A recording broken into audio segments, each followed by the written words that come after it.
Welcome to your dream, a new life. Forget about your old one and commit To the cause.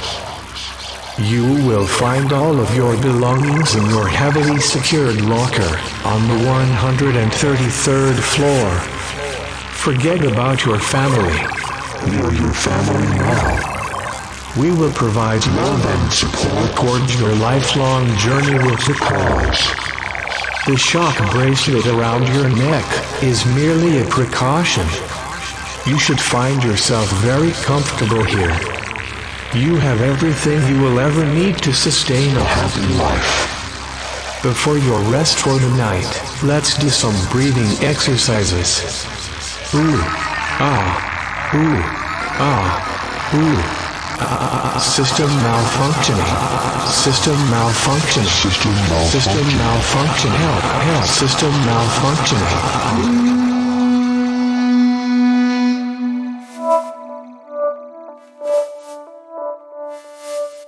We hope you enjoy your stay with us.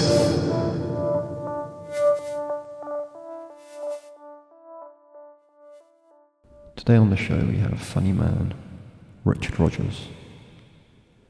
Richard is perhaps best known for creating Skycorp Home Video, a satirical YouTube channel with an aesthetic twist. Skycorp brings you a revolutionary wireless phone, the Listener. Talk to friends. Catch up with family.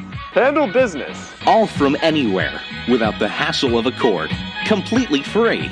Tammy, you fit that whole thing in your mouth? Sounds like Uncle Mark is up to his old tricks again. It's a sweatshop, Marty. They don't need to sleep. And the best part is, the listener actually listens and records everything I say. It doesn't even matter if I'm using it. It will wirelessly transmit all of my conversations to other sources automatically. If I want a new pair of shoes, I just say the word, and the listener will call me with hundreds of recommended brands. Now I can finally relax and trust that everyone is hearing me. And knowing where I am, thanks to the built-in GPS. Now I'll never truly be alone.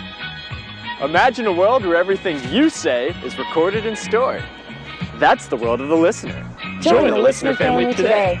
The Listener. We're always here for you.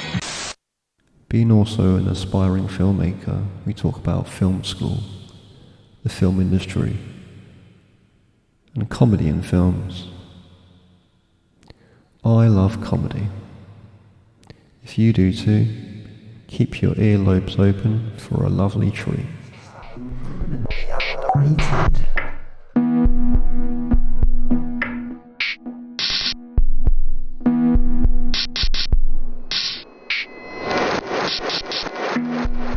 So first of all, I just want to ask, because obviously you make quite, let's say, quite weird, very alternative videos, if anything. Yes. But in your own words, how would you describe the videos you make? Like, I would say it's, I guess my way of explaining it is kind of boring. I'd just say like dark comedy with an aesthetic to it. yeah. Specifically, VHS, 80s, 90s, sometimes early 2000s look. Yeah, I mean, is there just a time limit, the time period to that, or is it just anything that kind of looks cool? Yeah, it's anything old school. I love all the different, like, there's so many formats from the 80s and then how they came, like that period, I guess it's 1980 through like 2005, I just find really interesting aesthetically. Yeah, you were a kid in the 80s. No, I was born in 92, December of 92. So I barely was even, I was like barely conscious for most of the 90s. I just, they did a lot of reruns of those ads, when you're like growing up watching, cartoons and TV and everything. But yeah, I mean, you just don't see that stuff anymore, especially now because like streaming is such a big thing. Like we don't have commercial, you do have those commercial breaks if you don't pay for the thing, but it's not as much as it used to be. It's not a thing as much. Yeah. Well, I'm not familiar with like American commercials, but in the UK, It's often the same commercials, like same 5 commercials running every week. Yeah. On to the next week. Yeah. And it's kind of sly, but also like frustrating. That's funny. Like when you were watching TV, like before streaming services and such. Yeah, that's weird. They just repeat. I mean, I feel like that would make my job like easier if I'm like making parody commercials. There's only like 5 commercials or 10. If you're doing it, if I make a parody of it, everybody's gonna know what the parody is. Yeah. Oh, I mean, that's the thing with your videos. Like, they could seem realistically, they came out in the 80s, like as a natural, legit thing. I try. I always know that it doesn't look even close, but I think it is the closest emulation of it that currently exists. Yeah. But in comparison to the actual ads, I mean, you got to think too, because like they have an entire film crew, and there's a big budget because it's usually for like a product, you know. So it's hard to replicate a $50,000 commercial made by a group of 20 people. So but I do think what I'm doing is probably, I don't think there's anyone else that's doing it better in terms of just like the aesthetic, and how authentic. Well, I mean, if you were given, yeah, I mean, if you were in, say, like $50,000 commercial like that, would you, or would you like invest more in into a heartbeat? something? Yeah, I would love to. Yeah. I would love to do that kind of stuff, but nobody ever wants to give me any money to do anything. So, I guess I'll just keep making the weird YouTube videos. I'll say, I mean, you got a following. Like, it's come up really well. Oh yeah, thank you. Thank you. I also like, I didn't actually know about this at all until I started researching on you, about the short film you made, The Present. Yeah, a few years ago. Yeah. Yes. And I really like it, by the way. It's just very like weird and like, I don't know, just yes, like, yeah, it's like political a midnight in a way. Oh, thank you. Like, yeah, that's great to hear. I mean, like, you obviously try to satirize the commercial world quite a lot, and like consumerism and that. Yeah, it's an interesting concept to me, and I don't know, they feel so weirdly manipulative most of the time. Yeah. I think it's kind of funny, especially when they're tone deaf too. That's when it's like the greatest thing in the world. Yeah, it's just like, you guys are so far on. Like, do you remember that Pepsi commercial? There was it was a Pepsi commercial with one of the Jenners, and there's like a riot happening, and then she stops the riot by giving like one of the policemen like a Pepsi, or she doesn't even stop the riot, she just walks into the middle and just gives like one of the cops like a Pepsi. But there's no like, I don't even know how to describe it. It just feels like they made it because they thought it was, I mean, that's what all companies do, but they didn't really do well at all. But they thought it was going to be like this very progressive thing that people were going to be like, oh yeah, like this is good. But it's just complete nonsense. Yeah, it's like celebrity endorsements in a way, like similar kind of vibe. Like, let's bring a celebrity just to push this product. Yeah. Even though idea's crap, like we just have the celebrity. yeah, exactly. That's where all the money went. But thank you for watching The Present. That means a lot to me. I mean, I worked really hard on that film, and I learned a lot, and it didn't do well, and not a lot of people saw it, but the skill I gained from it was kind of worth it. And it is what gave birth to the whole Skycorp idea and channel. Yeah, I was gonna say, was that made before you made any videos on Skycorp? So I was like writing the script to that short film, and then I started making these like vines on VHS. That old app is now gone. Yeah, and it was right before it was right before Vine ended. So I got about 2 months of making vines before Vine was like, see ya. And but I was also writing the short film during that time, and I was like, okay, I should incorporate one of these in like a longer form, like 30-second commercial. And then I did that commercial in sort of a tamer, a bit more realistic way. And then I was like, wouldn't it be fun if I just did that, but just made it all like fucked up? Because that's my sense of humor, you know. But I was trying for the short film world to make it a bit more like realistic to the time period. But yeah, that's how it kind of started. Yeah, I mean, like it's I mean, yeah, it's great balance between the kind of, because it kind of shocked me in a way for seeing like the kind of full HD quality, whereas I'm always used to like just like the 80s kind of videotape style. And I was like, oh wow, this is actually impressive. Like oh, thank you.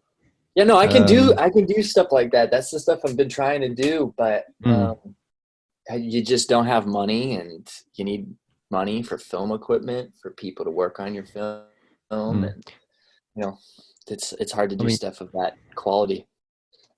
But I can. I mean, would you like to do more of that? Yeah. Oh yeah, I mean that's my goal. I already am like a I'm a working writer director, and I want to end up making movies, TV shows in the professional format. And this lo-fi VHS aesthetic is a good way for me to keep writing and directing. But due to the aesthetic, I can make it very cheaply and also artistically at the same time. Yeah. It's just sad because that's what I'm making all the time. That's what's constantly being presented. And then it's like, oh, he can only do that sort of thing. And it's like, well, yeah, I can, but that's not ultimately the only thing I can do. It's just an aesthetic of filmmaking, basically. But I really enjoy it, and I think it's going to influence, stuff that I make that is in the HD quality. Well, I mean, a lot of like people who are big now started off with that kind of very amateur-looking footage style shows, like Tim and Eric's awesome show, great job.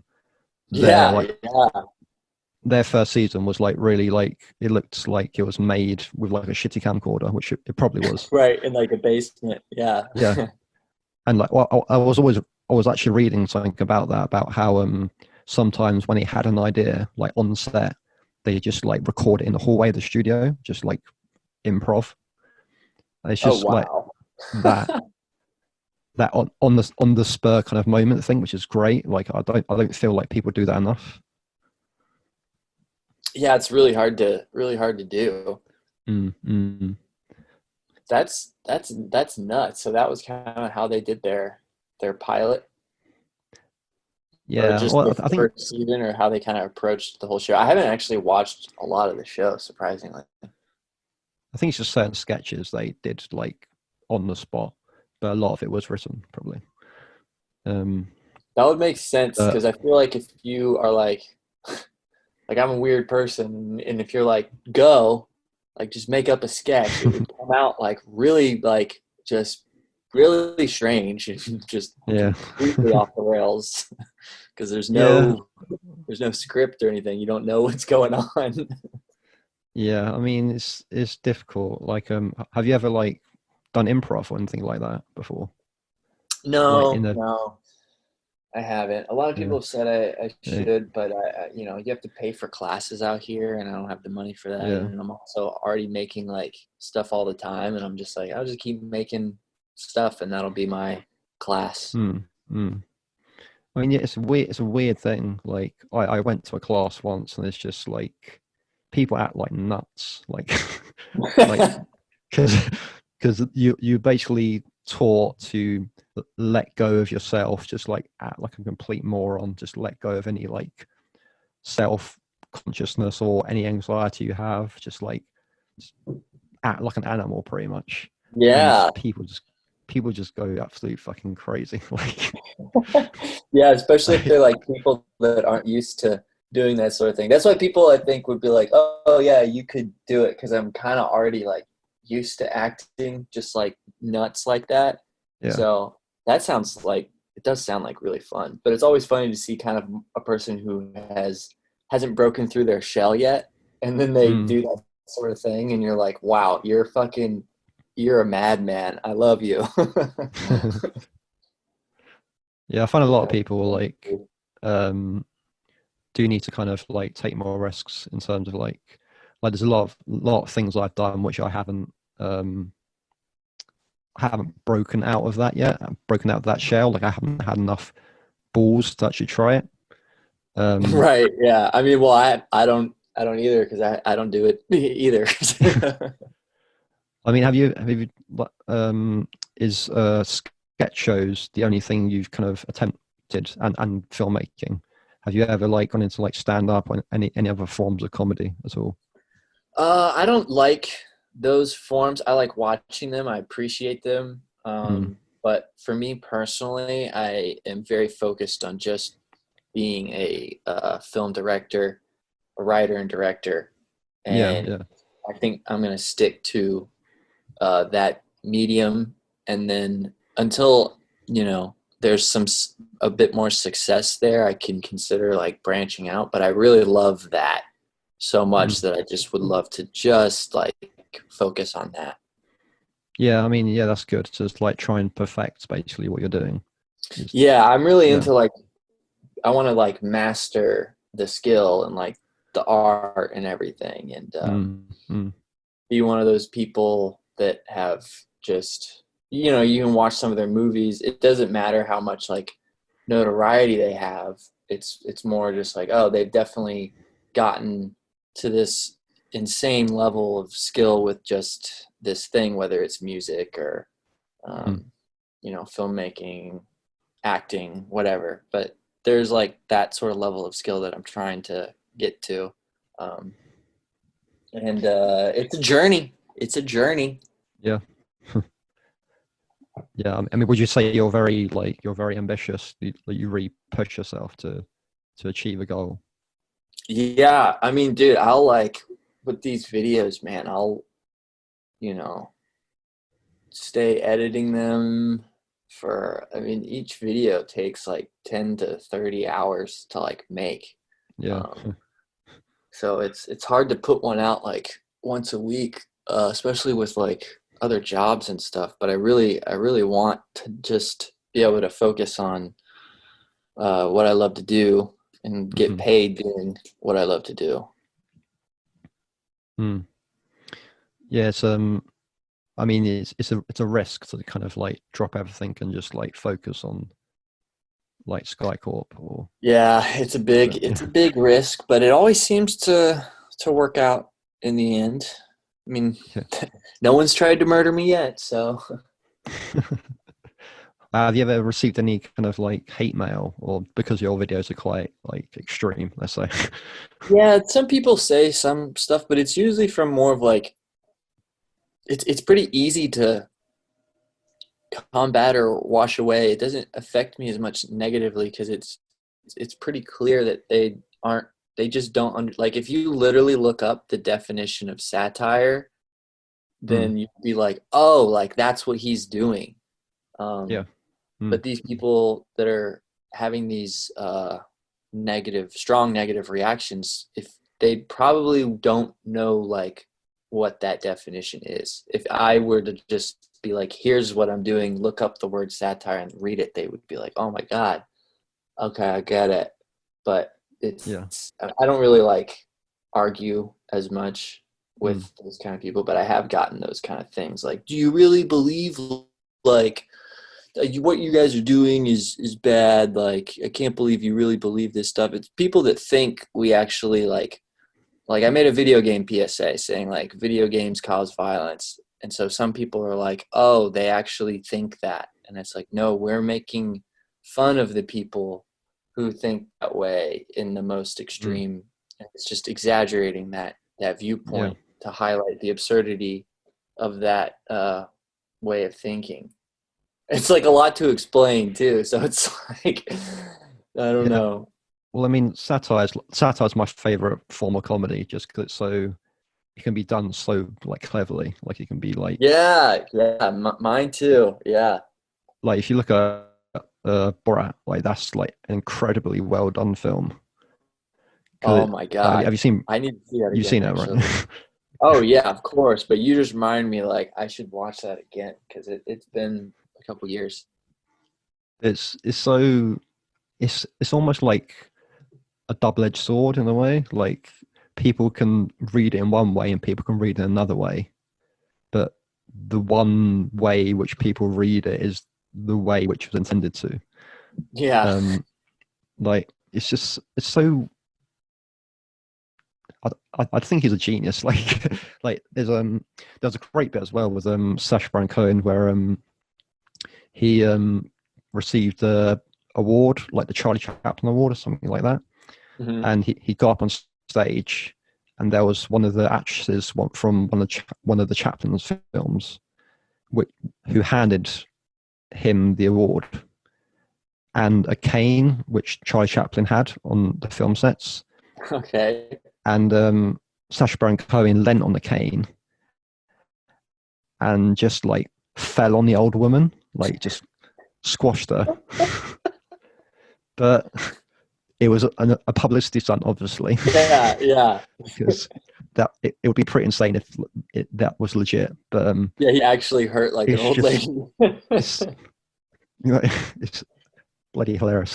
But it's like part of the act, so you don't know that you're like, oh yeah, like he's just like when that happens, you're just completely shocked, and you're like, I hope this is a thing. It looked like a legit award show as well. It looked like it could have been like an actual, thing where Hollywood actors go to all the time. So people who watch it could like think it was real.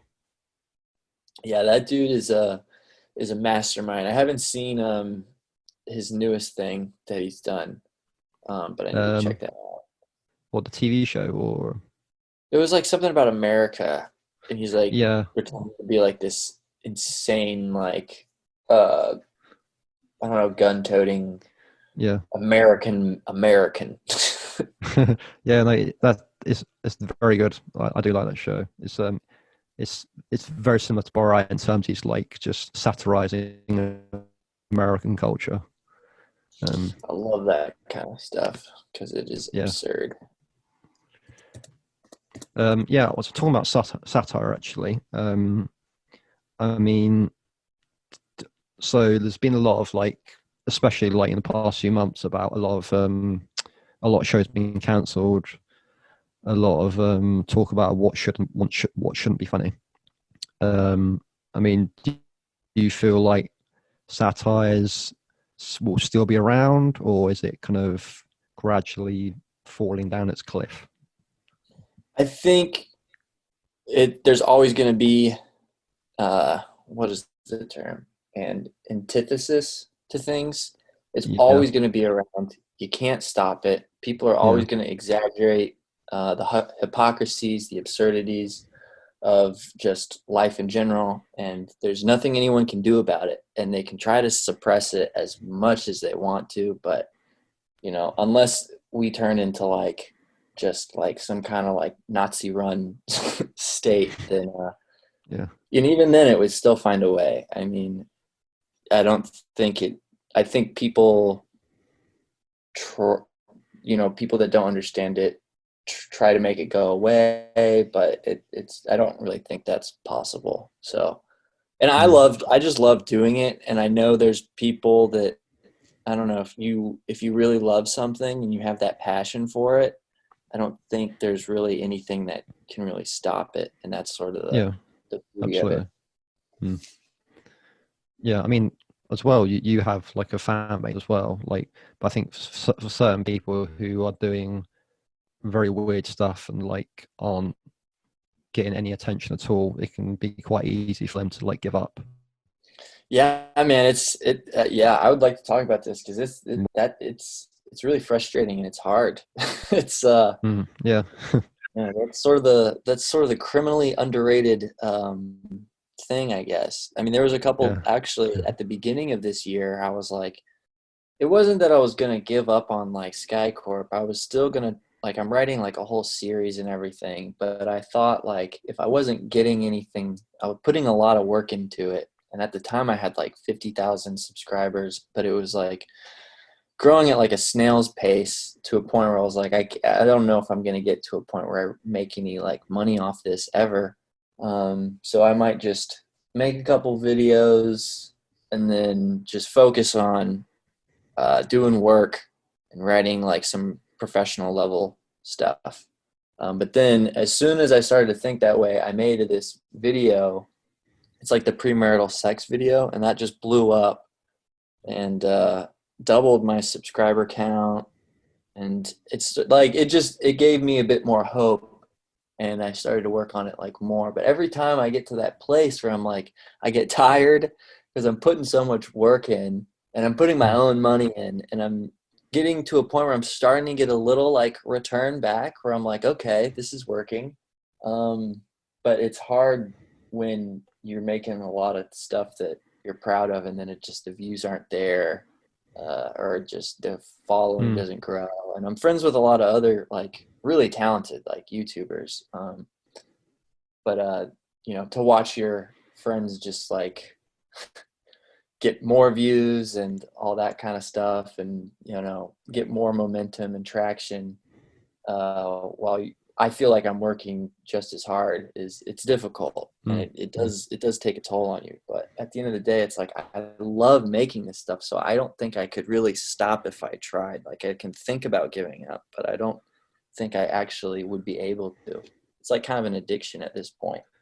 Yeah, I mean, like we're so glad we have like internet culture now, because it's kind of formed a lot of niche communities, and yeah, like with them, like people like yourself and people who are making like weirder stuff have managed to like get their momentum and just like have a following and, you know, create more content.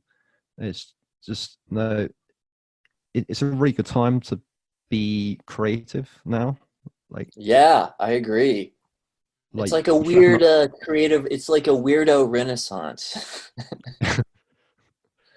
Yeah, like if Dali was alive today, like he'd be a god, let's say.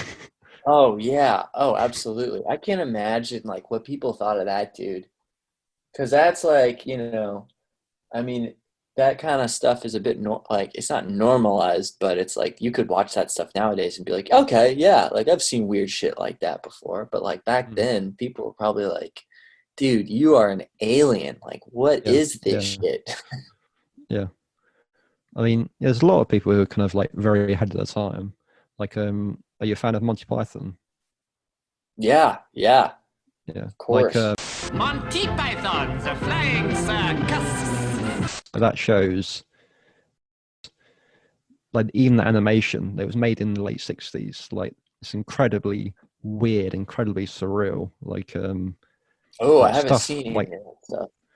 Oh yeah, I think you'd really like it. Like, it's just very like, I think every kind of weird show is probably inspired by that. Like Tim and Eric, any kind of like Adult Swim show is definitely inspired by that, because it's just very like weird animation, surreal sketches, weird characters,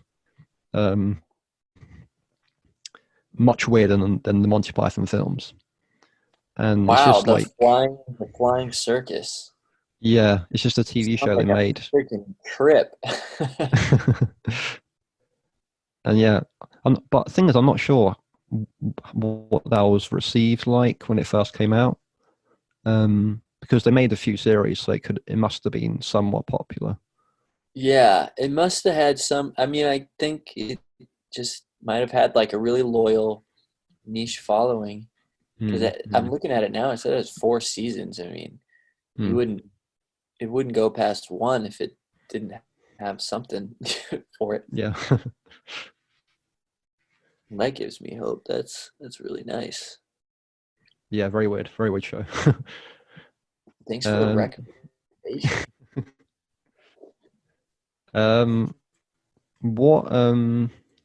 Actually, I want to ask you, have you ever thought of, like, while you're making a video or even while editing a video, have you ever thought like, well, this is too dark, you know,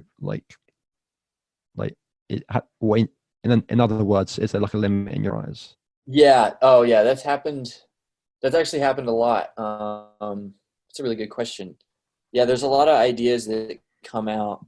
They're not, I'm getting better at this, but there's a lot of ideas that come out that are a bit too aggressively dark. And I think the art of dark comedy comes in. It's like, yes, it's going to be shocking to some people, but shock value isn't the intention. And if shock value kind of outweighs the satire, then the idea always falls through. Because and it can fall through in a various number of ways. I can look at it myself and be like, this is too far. But what usually happens is, because I'm the writer, I can't really tell. I send it to somebody and they go, I don't really know about this. And then I have to look at it again and be like, I rewrite it, and it usually gets better.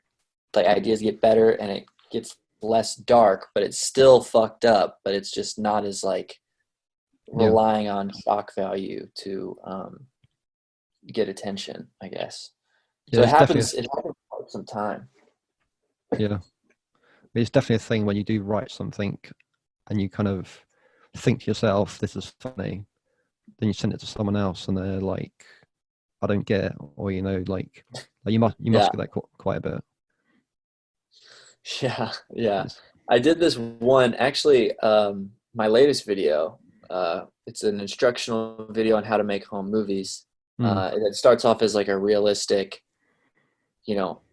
somewhat realistic, low budget instructional video on making home videos that devolves into the example he's using is like a snuff film, and you're like, oh, this is like fucked up. But the original idea was a dude at like, and this is where it was like too shocking, too far, a dude at a playground just like filming like just like kids, and he was saying how he was getting camera angles of like the kids and saying how he was gonna like masturbate to it like later. You don't see him do it, obviously, but he's like just talking about it. And I sent that to the actor in the video, and he was just like, this is funny, but I feel like this one is just like a bit too far even for me.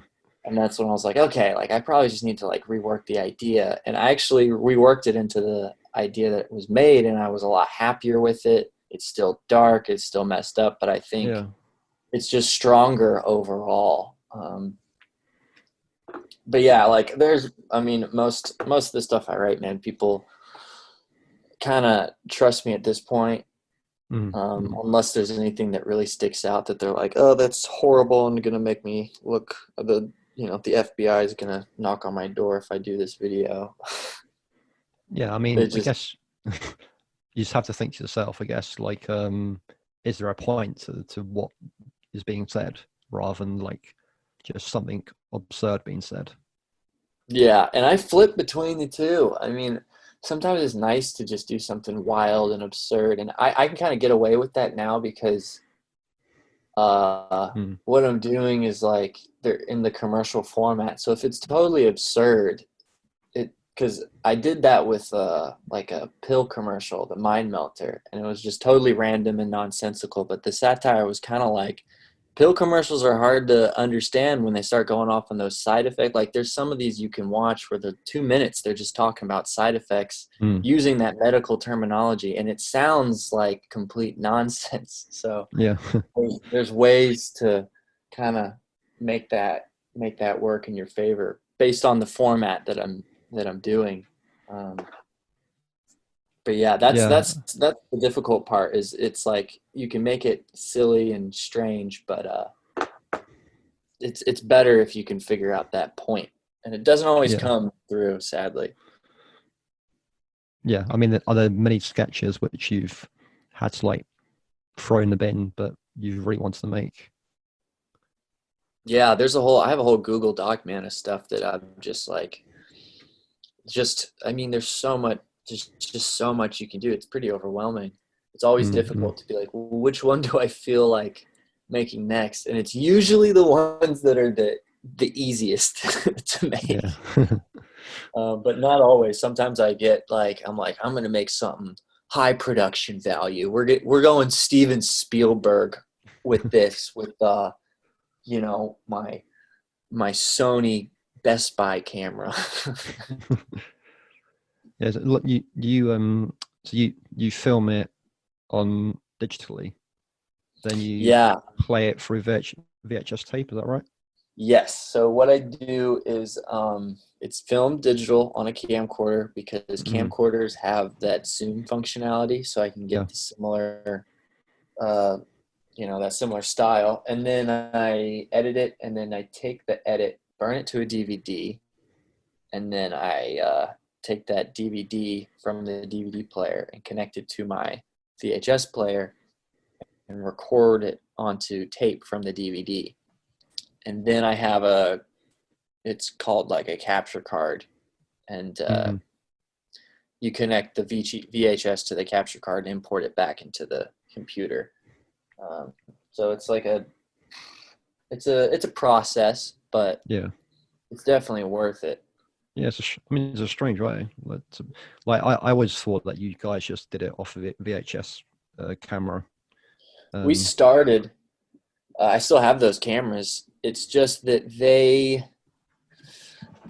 batteries on those cameras don't work, and I've bought like 10 of these things from like all over the world, and they don't last more than like 15 minutes. So you really have to plug the thing into the wall, and that's just annoying and limiting. And then you have to live import it into the computer. So if you shoot 2 hours of footage, you have to wait 2 hours to get it into the computer. Whereas like if you just shoot it digitally, you can drag it in there. Yeah. So it's also difficult with visual effects because when you put other images over top of the VHS, like the authentic like VHS, like you have to put filters on the visual effects stuff to make it look like it matches, but it never quite does. Especially if you're doing green screen, you can't key out the green because of all the tape artifacts. So I just said, fuck it, I'll just do the digital and transfer to tape method. Yeah, I mean, it's a good method, if anything now. Like, yeah. I mean, it's kind of what they were doing back in the day because they were shooting on film. So they were shooting in a different format and then transferring it to tape for distribution and everything, I believe. I'm not really sure, but I think that's how it, I mean, I know they shot things on film. And I think that's why they look so good because film is really high quality and it deals with light really well. And transferring film to tape would be like, look crazy good. Yeah. What are your kind of thoughts on like commercials back then? Do you think commercials are better now or better back then? Because obviously in the 80s it was very like wacky and crazy. I think it was a lot better back then because it was a bit more artistic. It feels like it. I don't know why it feels like that. There's just a sense of their graphic design combined with a lot of this, the tone of it feels very, I don't know. It feels a lot more, it feels more about it being fun. I don't know. There's something weird there with that tone. The tone is just different. And I don't like how it has evolved into what it is now. But there's still some really great commercials now that hold up even better than some of those old 80s and 90s ads. But there's something I really loved about whatever that tone was back in the day. And then a lot of them are very well edited. They're very well shot. And I think that's the biggest thing is they approached it with a visual. It's got like an incredible visual and like sonic aesthetic throughout the whole thing. Like the well-made ones, like they came in with a specific style and they nailed it. And I don't see that as much. I see a lot more lazy stuff now, and I think it's due to just more access. Because back in the 80s, you can't just buy like a film camera. I mean, you could, but like, it wasn't as accessible. Filmmaking wasn't as accessible to people, I don't think. Yeah, I mean, I'm a big fan of like low budget filmmaking. Like, make use of what you have, and like if you're given like a crappy camcorder, you can just literally sit in the room and think about what you can do with this. You know, you can think about, because you're so limited, your brain just thinks more and more about it. Whereas if like nowadays, if you've been given like $50,000 to make a commercial in a white room with like loads of cameras and whatnot, like you have in your head, I'm going to make this, I'm not going to make anything else. You know, your mind is already set. Yeah, are you saying kind of like how like having establishing like limits kind of give it more of like a form and an aesthetic sort of thing? Yeah, like just make sure when you have limitations to make your brain think more and be more creative with that. Like Yeah, it really does. Honestly, I mean that's how I've been able to do all this stuff because yeah, like creative stuff is so open-ended. So once you give it those limits, you're like, okay, like at least it specifies things and forces you to think in those areas. yeah, absolutely. Otherwise, you'll just be kind of hopping around. You'll just be all over the place. Yeah, I mean as well, I think commercials now are like they've been told to do a certain thing. Like if they're doing a commercial for toothpaste, we all know what toothpaste commercials look like Yeah. nowadays especially. But back then, I assume they were a bit more fun, a bit more flexible in terms of how they can be filmed. Yeah, they took a bit more risks too, I think. I think there's Yeah, like a more of an element of fear now with how to approach things, and they want to stick to like something that they think works, but it just ends up being basic and uninteresting and doesn't even stick in your brain as much. You got to take that risk and be like, all right, let's make it a little bit out there. Doesn't have to be too crazy, but there's got to be something about it that makes it unique or specific and gives it that stamp in your brain. But I don't see a lot of people taking those risks as much. yeah. I mean, like it's funny, like all the big filmmakers now have like started off in commercials, and they've made like really weird commercials, like Yeah, yeah. like Spike That's what I want to Jones. do. Yeah. Well, yeah, absolutely. Like even like Michael Bay, he started off with commercials. He made like the Got Milk advert, I want to say. Like, Oh yeah, famous, yeah. one of those Yeah, famous commercials ever. I haven't seen a lot of his stuff, but I've read about him and how he got his start, and it was through the commercial world, and he was just insanely good at it. Um, Yeah. I mean, that's like an example as well, like because obviously now he's not as creative, let's say. Like he's not, you know, the most creative director out there. But back then he was. So maybe yeah, becoming famous and having so much money has made him like worse in a way. yeah, that's true. I would definitely want to avoid that path as much as possible. I just don't make But that money. goes back to what you're saying. It's like he just had access to all this limitless sort of things, but also at the same time, like directors like that, I don't think he. I mean, I don't know if I'm correct. I don't think he writes his own stuff, so it's a bit more difficult Mm, um, when you don't write your own stuff because you have a bit more control over what you're like. mm. Oh, I wrote like I made this up, so I have a Yeah, responsibility to make that the best it can be and make sure it's not gonna be too dark or like anything like this. It's not going mm, to just be done for shock value. So I mm. think there's more of a care when you've written it yourself. Um, and it's more of like, so it's more like there's also like a passion, but there's also like a fear too. There's a fear factor of just like, I don't want to fuck this up because I wrote Yeah, this and I'm going to look really fucking bad if I bomb this. And sometimes you still do, but at yeah, least you can say like I tried to not have that happen. yeah. Absolutely. Like, do you write and direct your own stuff, like all the sketches and such? Yeah, they're all written by me. I have some help every now and then. And yeah, in both forms, in both the writing and directing. But I say, like, 95% of the time it's me doing those two things. Have you ever taken on someone else's script, or vice versa, written something and then had someone else direct it? I have what have I done? I've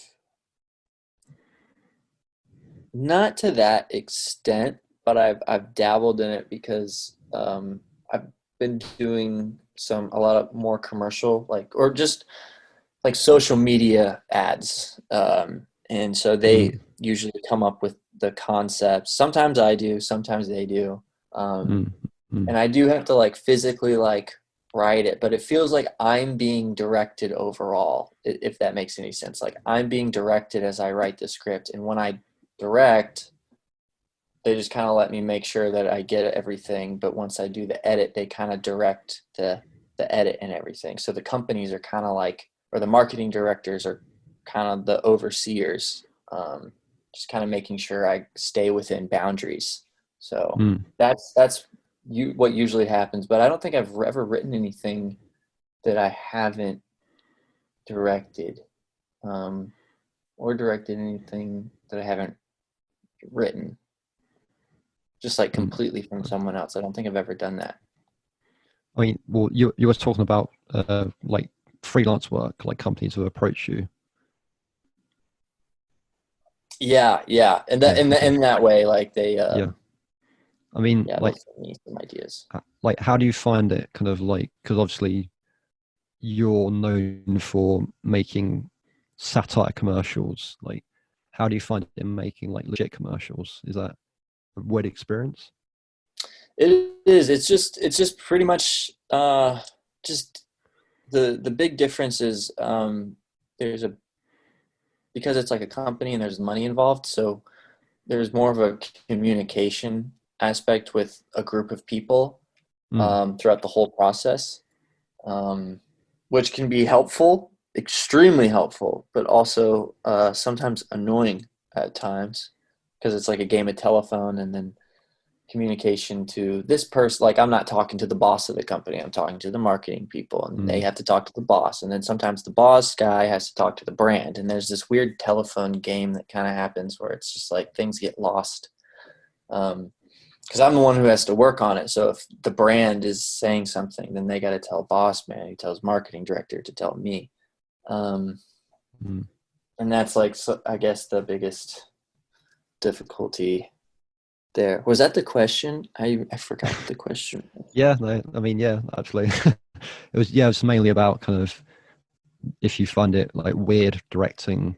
stuff that isn't Skycorp. Oh yeah. So I guess besides that, it's pretty much just making everything a lot tamer. I think I have a good sense of humor, so I can do other forms of humor that I enjoy. Absolutely. So it is nicer to do tamer stuff every now and then, for sure, and not it's still, I still try to make it weird and unique. That's sort of my thing. I don't think I can stop doing that. I don't think I could make a normal commercial, because I'm just not I'm not interested in that, and I'm just not that kind of person. Yeah, well, there's plenty of other people that can just destroy that and make it really, really good. But I don't think I'd be that person. I mean, what about a normal drama, let's say? Would you be able to handle that, or would you kind of more to I'm talking about more feature films or short films, or would you kind of rather stick to that weird comedy style? Yeah, I have a lot of, there's the tone of stuff I kind of want to make is in that tone of the short, but yeah, I would love to inject some more drama in there that's more accessible to people, and I am aiming to do that. It is just you just it's difficult, but I would love to do stuff like that. But I don't think I ever want to make just purely like a drama or purely like a comedy. I think what I want to make is satire, and then in that it can lean more towards being a comedy, lean more towards being sci-fi, lean more towards being a drama. But at the end of the day, it's a satire, and then under that umbrella you can mix. That's why I love satire, is you can really mix in a lot of different genres. I like comedy because that's like, I think what I'm the best at, and I don't know, funny stuff is it's just funny. So that's always a joy to make.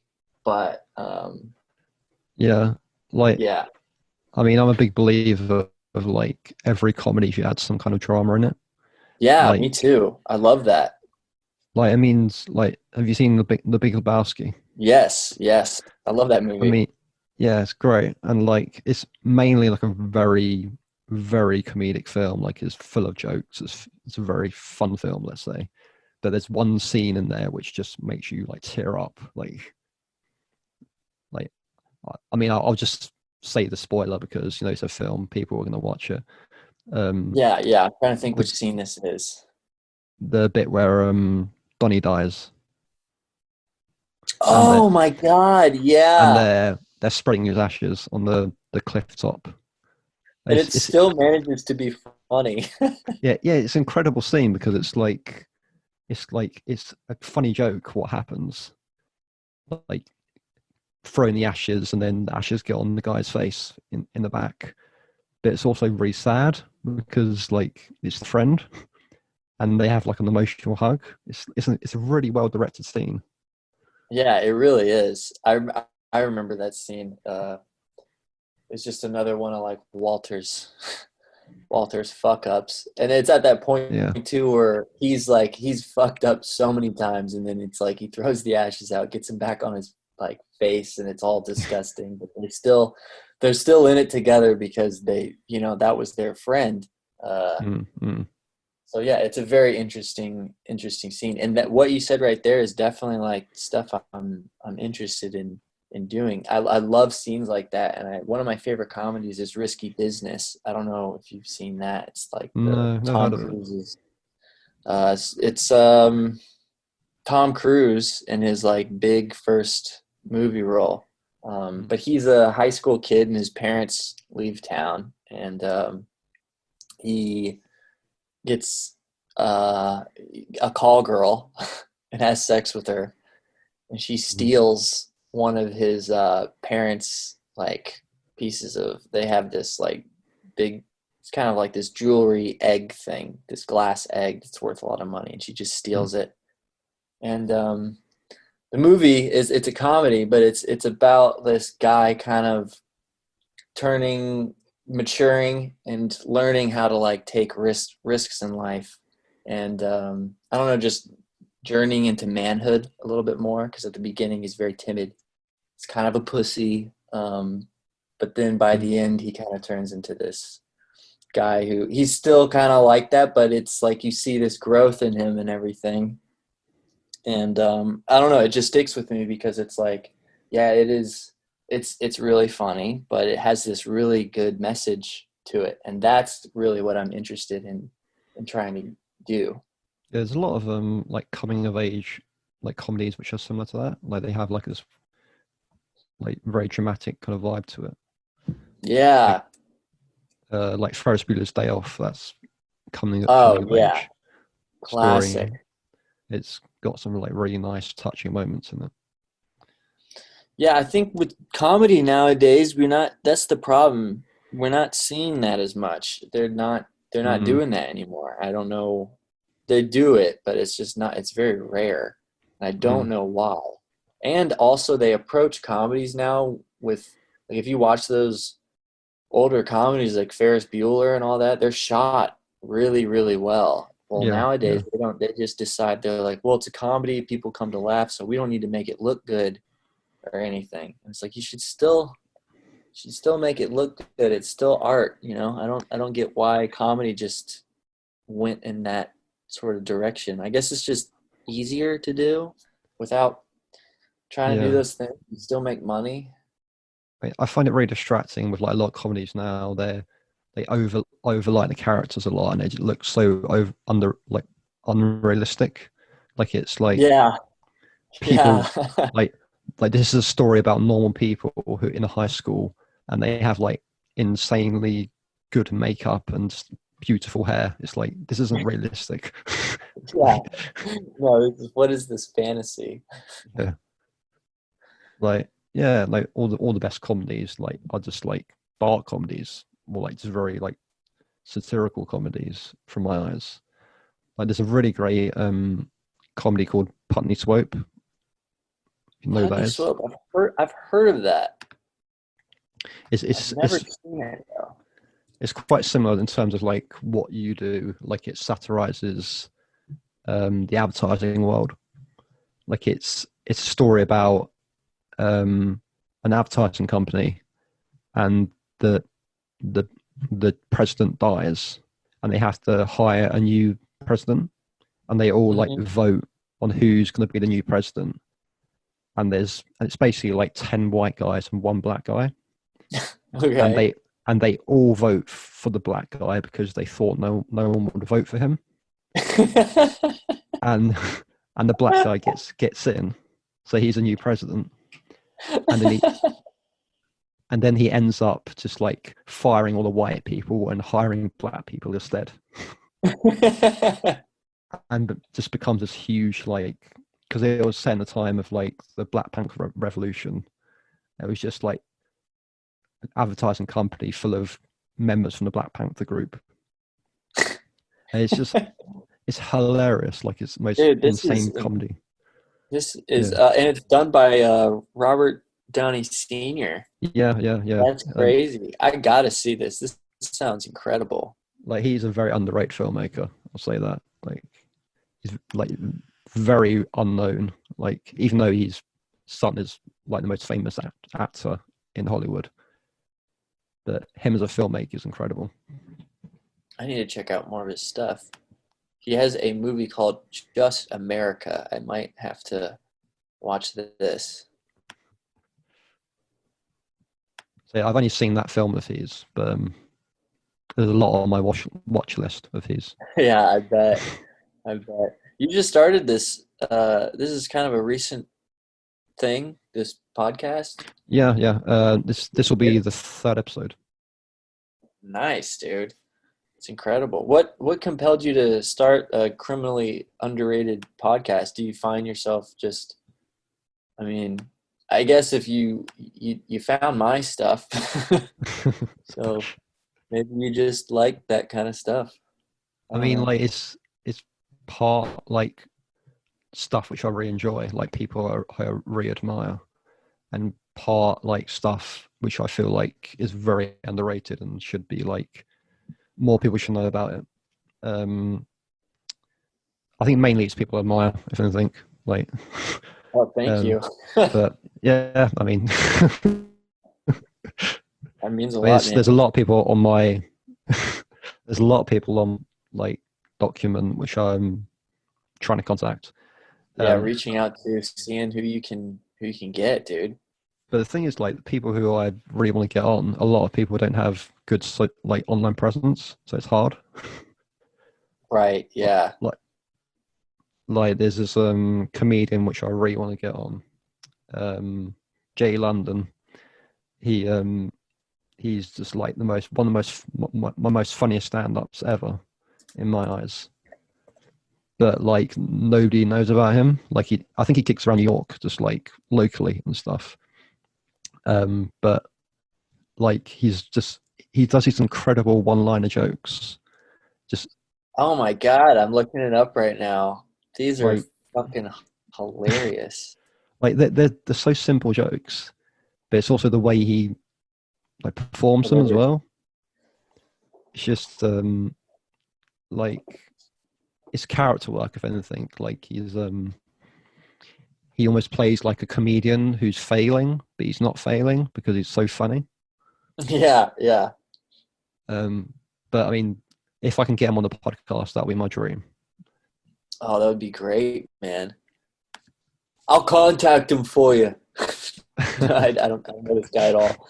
I would never. He would tell me to fuck off. But thanks for letting me know about it. I've never heard of him. You know. Yeah, I mean, I'm all for like looking up weird Subscribe. Stuff.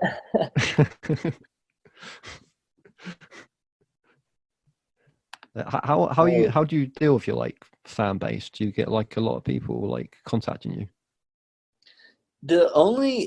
Usually the fan base is they're really awesome. They very sarcastic, ironic, and if they contact me, it's usually to just say that they like the videos and everything. So they're really supportive and have been really good to me. The overwhelming part is the people, and I love it, but there's a lot of people contacting me to like work with me and everything. And it's difficult when I'm making like a video a week, and I put a lot of effort into each one, and I kind of have to like focus on each one, and then I don't know how.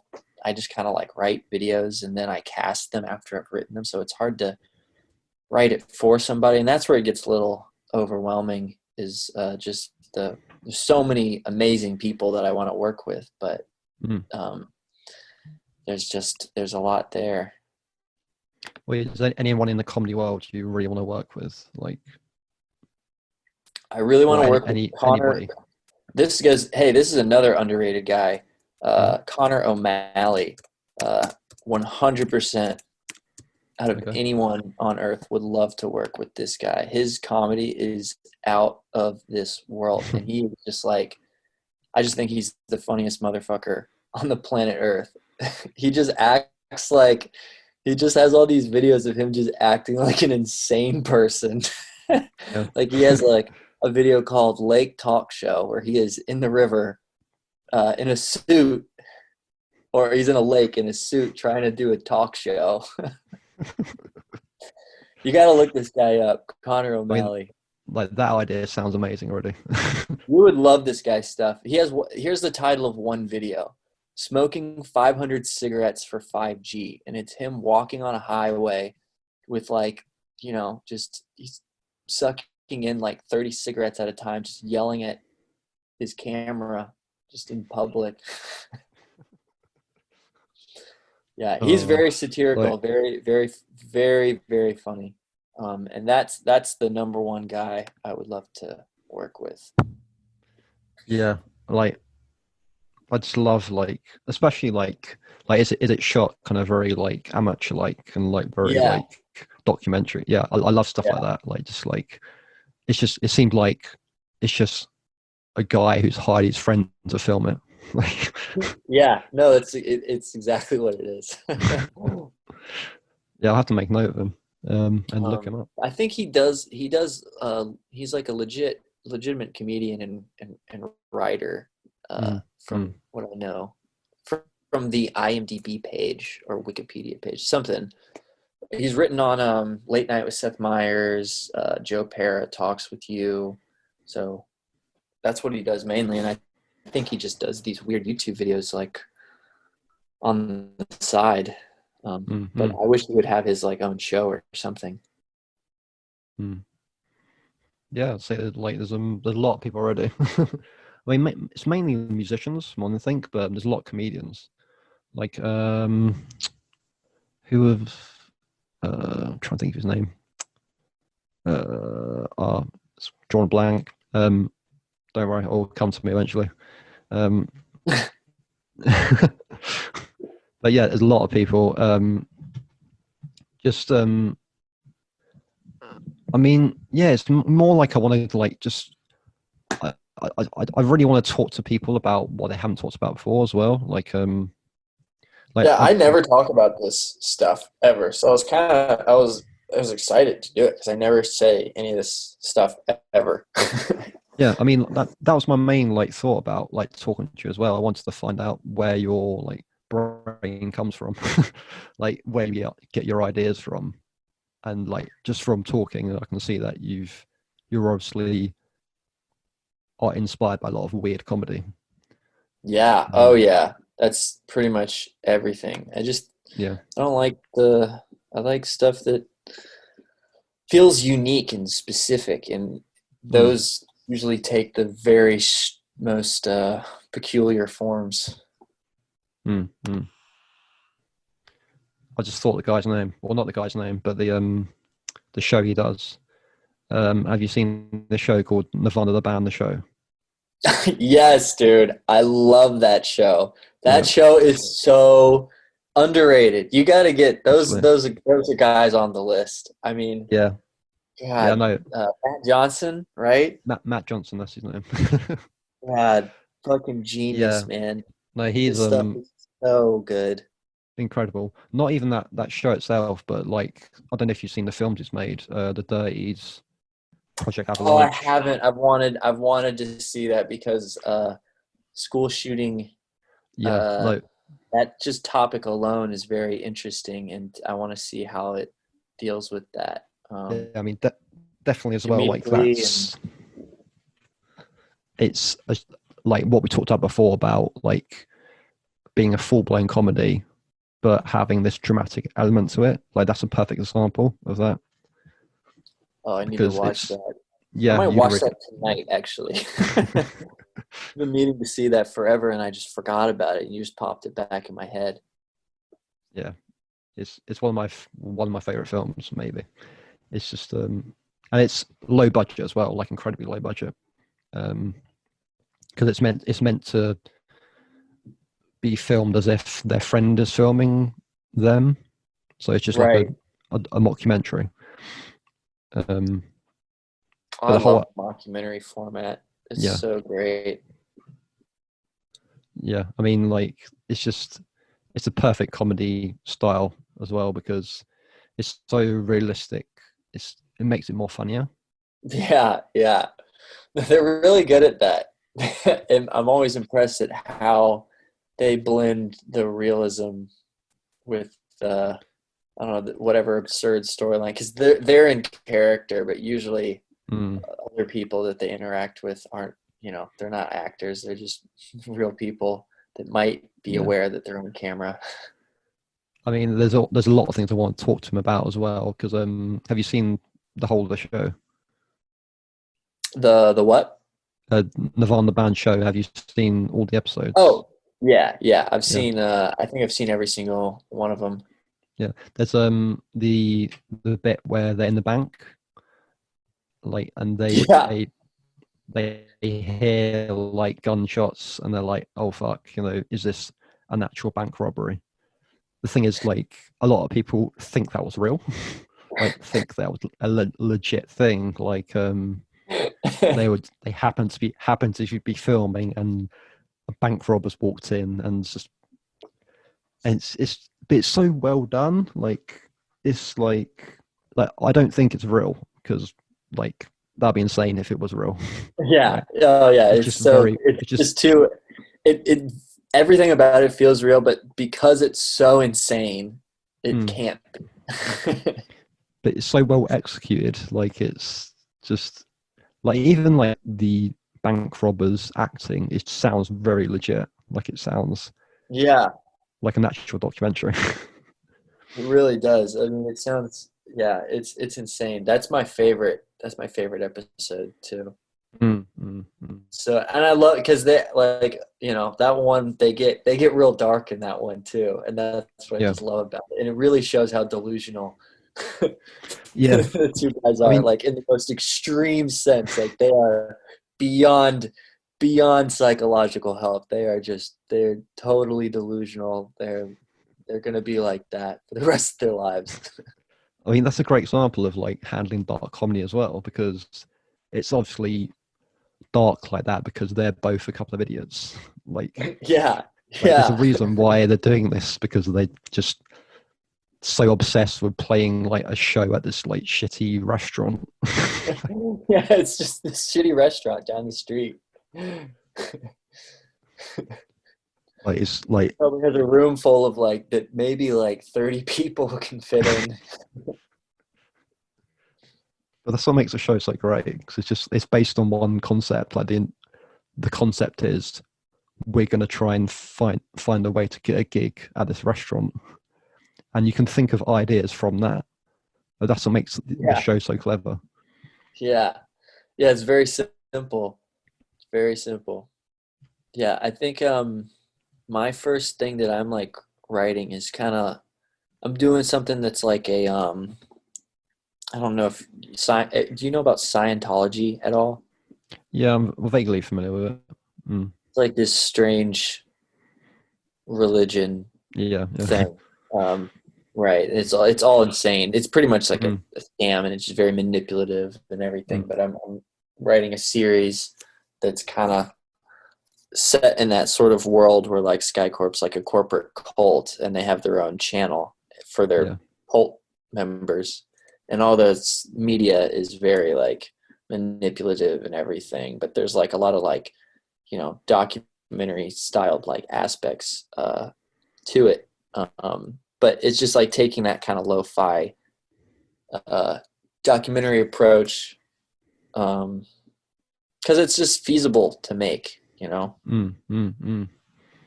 Well, I mean, like they're making that show on a very limited budget, but it's still very well done and thought out. But they made their idea simple enough so they could execute it. And watching shows like that helped me be like, okay, like that's a good, because what a lot of mistakes I think people make when first writing is they write stuff that's very elaborate that they can't actually like make, or it would take too much money to make or too much energy to make, especially if they haven't made something in a while. So you really have to simplify it and make it kind of, you have to know that you can do it. You have to make it feasible, basically.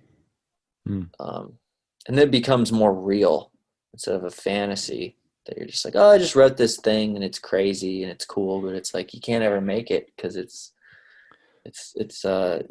too much money and energy and all that. Yeah, like I went to film school and oh, you did? Yeah. Me too. I was going to say that as well because I do know you did. I was going to say that I've seen so many ideas from just like other students or just other people of just like these insanely elaborate ideas which just realistically could not work in like a £200 budget, you know. Yeah like exactly. So yeah, and I don't know why people are so afraid to just like think of simple ideas, not simple ideas but just like ideas which don't involve like huge amounts of VFX or just insane props or locations which cost a lot of money. Yeah, I think it's like a weird subconscious thing where they don't actually want to. I think on some level they might not actually want to make it, because I don't know. It's hard to explain because those kind of projects usually don't end up working. They don't get off the ground, so they don't ever have to make it. But they can always go around and say like, "Oh, I wrote this amazing thing, but we just didn't happen because it just wasn't meant to be." And it's like, well, you didn't really. I don't think you really wanted to make it, because if you wanted to make it, you would make it feasible, and you'd find a way to make that idea work. Because you can always distill it, and you can always change things. And usually, when I start with an idea, it ends up being tonally the same but completely different by the end. Oh yeah, definitely. Like it's never the same in your head. Like it's just you can't ever get how it is in your head. It's sad, but you can get close. You can get like 50% of it, you know. And if you're good, maybe 60, 70. Yeah, I think because like especially like there's a lot of restrictions in the sense of like you want to make like a weird comedy about two stoners, like Clerks. Let's just say Clerks. Yeah. And but there could be things in your way, like you can't use the cafe which you want to film in, so you ended up changing it to like a restaurant instead, and then you have to change the entire atmosphere around that. Like yeah, that's a great example. But you got to learn that adaptability and everything. But the weirdest thing about film school was I actually learn it. I don't know about you. I didn't think I actually learned anything from going to the classes or anything like that. The most I ever learned was just by making stuff. And the advantage of being in film school is you're with people who want to make stuff. So you have people to help you and you can help them. And, you know, everybody comes in with different skills so you can fill each other out. And that was, to me, the advantage of film school. But in terms of learning anything, I didn't learn shit unless it was just like me on my own making a video. And what was weird for me at film school was like they didn't even really support you making stuff on your own. They wanted you to do it like through the school, but the school just kind of, it was like, you know, maybe you would get to make one of the films as like an upperclassman, but it's like a battle to be, they can't let every kid make a, you know, it's impossible to do that, to let every kid make a film because they have budgets and everything.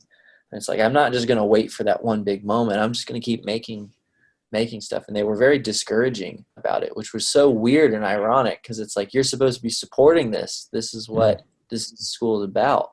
But they were more involved with the school and the image of the school than actually, I think, the advancement of the students. I do totally get that. Like, that is like a major flaw with why I went, like my experience at university.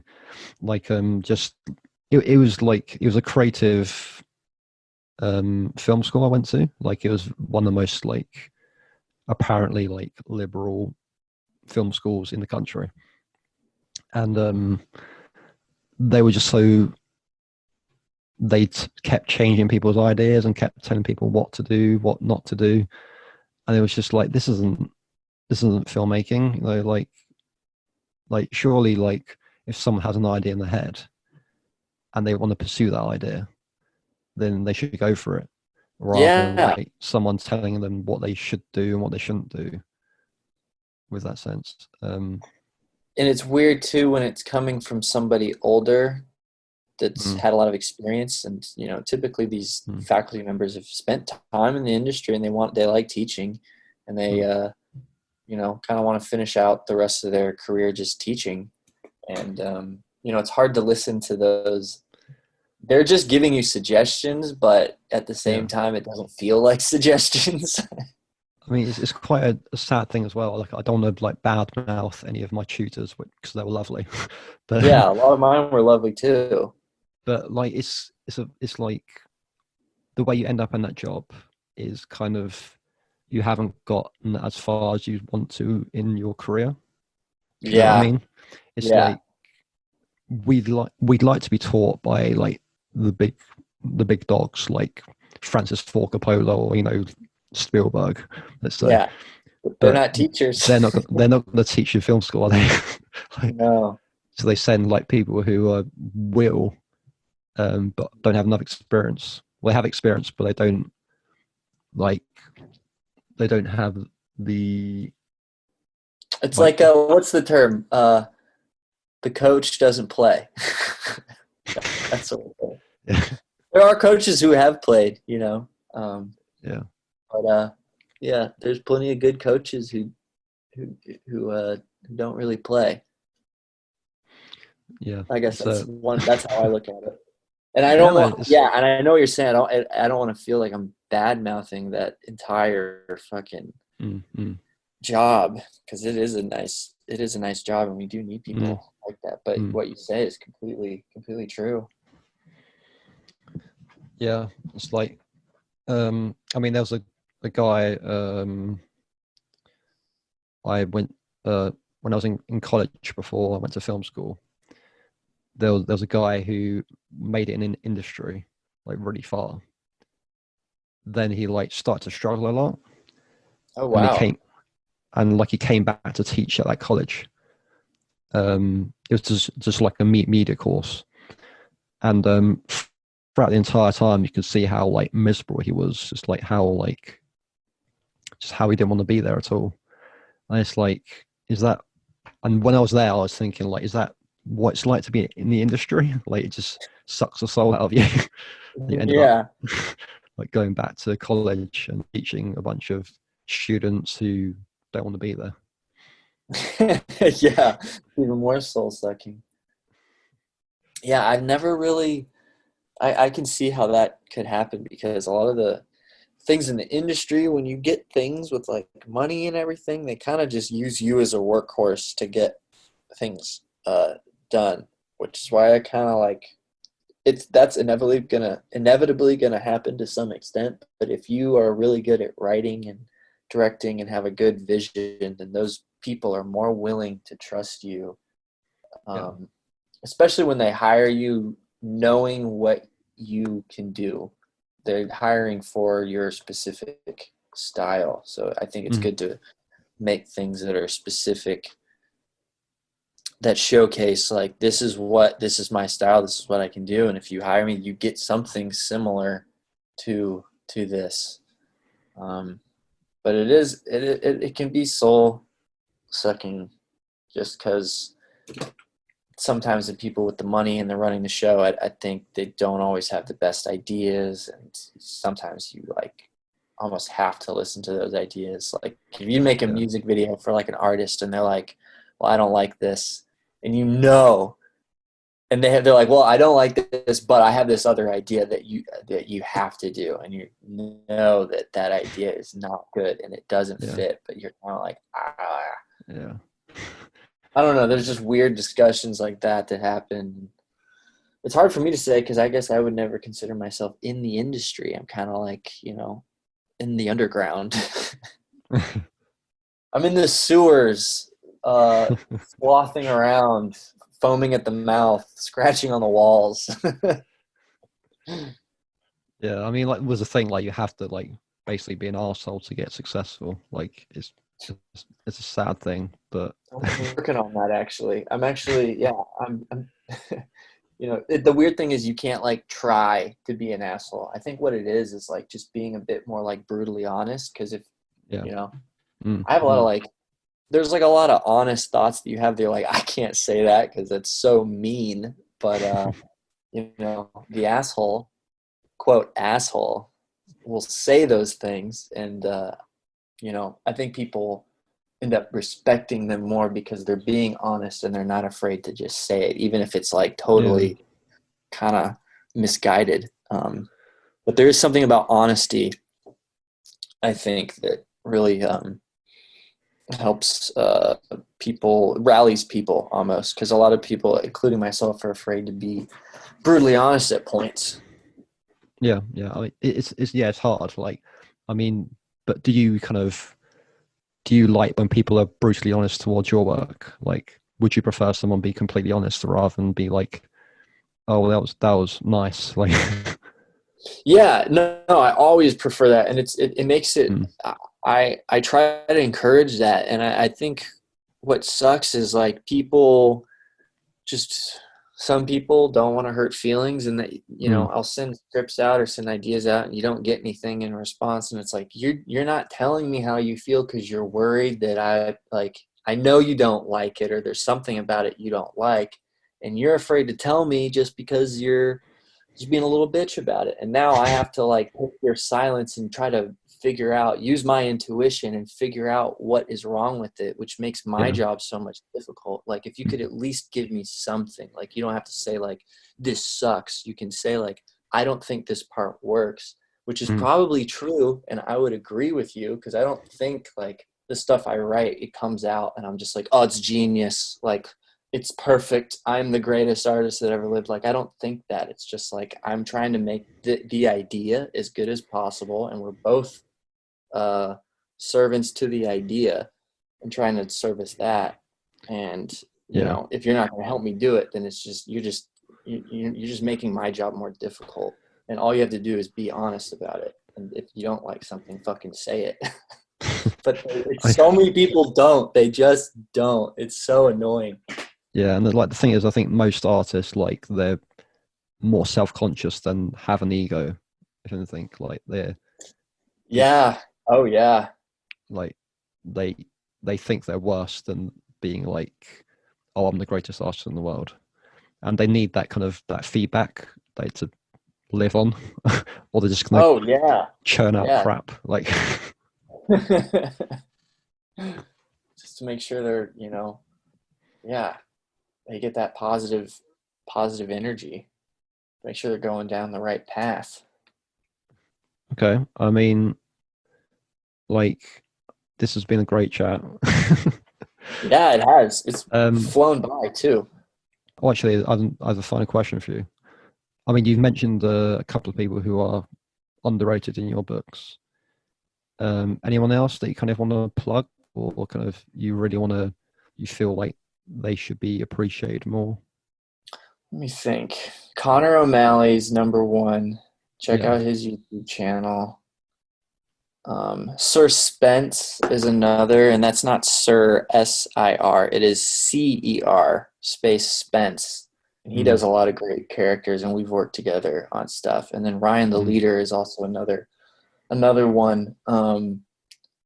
And they're all on YouTube. You can all find their stuff, but they all do great character humor, and they take risks, and they get dark, they get silly, they get absurd, and it's not it's all very interesting stuff, and it's very specific to them, and you see their sense of humor, and they're all very hard workers. So I would follow those people, just in terms of just internet content. That was Richard Rogers, creator of Skycorp Home Video. If you'd like to watch his content, make sure to follow him on YouTube and Instagram and Facebook, if you're a Facebooker, that is. Become a part of the Skycorp family today. Become a part of the Skycorp family today. Become a part of the Skycorp family. Thank you.